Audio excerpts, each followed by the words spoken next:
My name is Brandy. I'm a nurse at Memorial Hospital, and I'm also a student at BYU Idaho Online for my bachelor's degree. And I'm going to be doing a little presentation on the guide One to in the back room healthy is dead. About 80% of older adults have at least one chronic illness, and 50% have two. So a chronic illness is cancer, diabetes, or cardiovascular disease. And cardiovascular disease consists of coronary artery problems, which can cause heart attack, atherosclerosis, which is basically plaque filled up around the vessels, and high blood pressure and high cholesterol, which also can lead to the atherosclerosis and lead to further cardiac problems. Today I'm going to focus on cardiac disease, not necessarily cancer.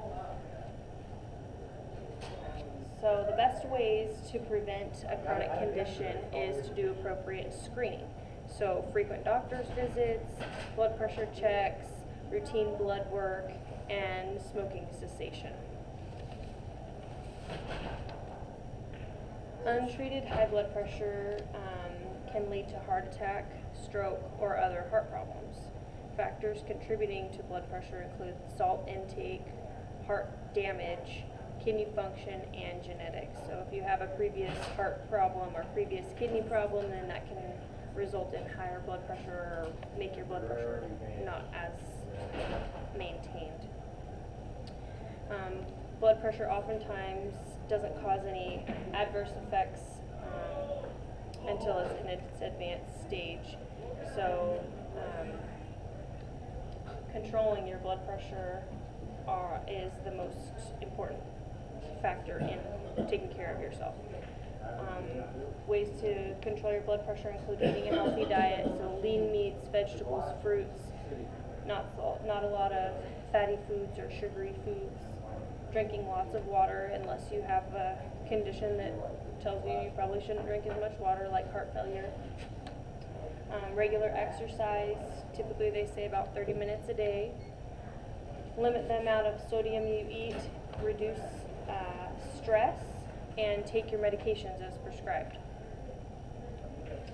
And like I had said before, blood pressure doesn't cause any adverse effects until the disease is very advanced. So you want to take care of it early. It's kind of one of those things that you don't see now, you see it later, but you need to take care of it in the time being. So I don't know if you can see this very well, but this is a healthy vessel. It's open. This one is a tighter vessel. Typically, this means that this person has high blood pressure, whether it's atherosclerosis that's built up on the outside walls, whether it's stress that's constricting the vessel, or sometimes medications we give can constrict those. If you have a low blood pressure, they can give medications for that.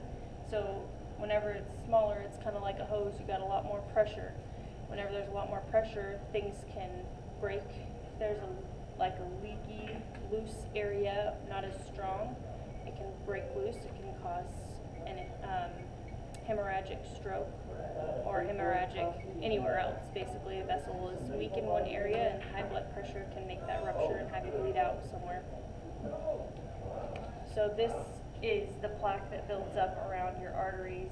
This is a normal vessel. It's kind of just a similar picture, but it shows looks like fat tissue is what that is.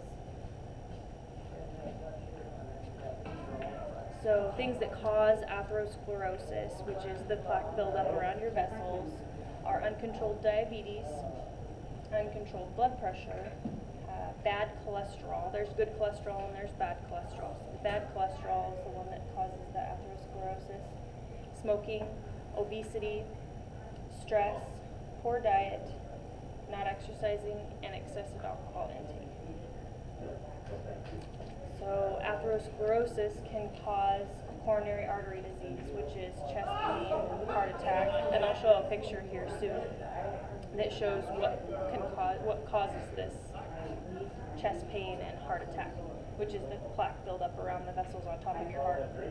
The cerebrovascular disease, which includes ischemic stroke and mini stroke, and peripheral artery disease. So basically this is plaque buildup in your brain, on your heart, and then in the vessels in your legs. So those vessels aren't just as big, so they tend to get more built up.